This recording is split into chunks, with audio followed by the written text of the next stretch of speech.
ओम साईराम।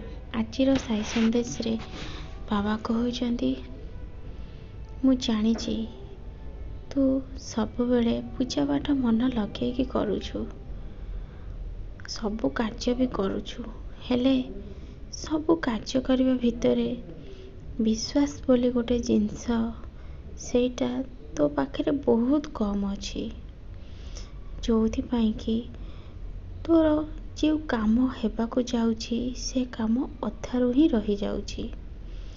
तते किए कौन कहीदेले तू पूरा रागी जाउछु।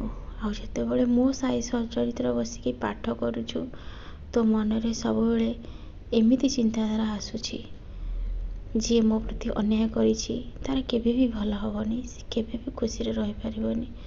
सबुबेले को विचार आसुछि, मोर भक्त मानकर एमिति विचार आसीबा ठीक नुहे।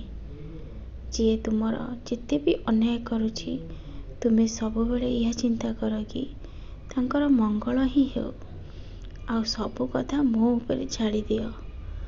जी जेमिति कर्म करिवो ताकु तो तार कर्म फल निश्चय भोग करबाकू पड़िवो।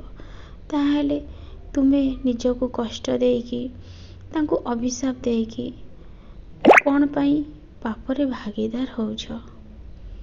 एबे भी समय अछि, एमिति नकारात्मक चिंताधारा मनरू काढ़ी दियो। तुमर किछि भी असुविधा हबनी। तुमे मन लगेकी जोटा करुछ विश्वासर सहित कर।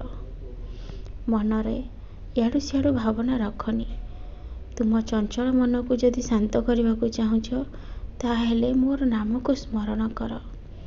आउ पारुछ जदि हनुमान चालीसा राति रे सोइला बेले सबुदिन पाठ करिकी सुଅ, सबु किछि आपे ठीक हे जिवो। ओम साईराम।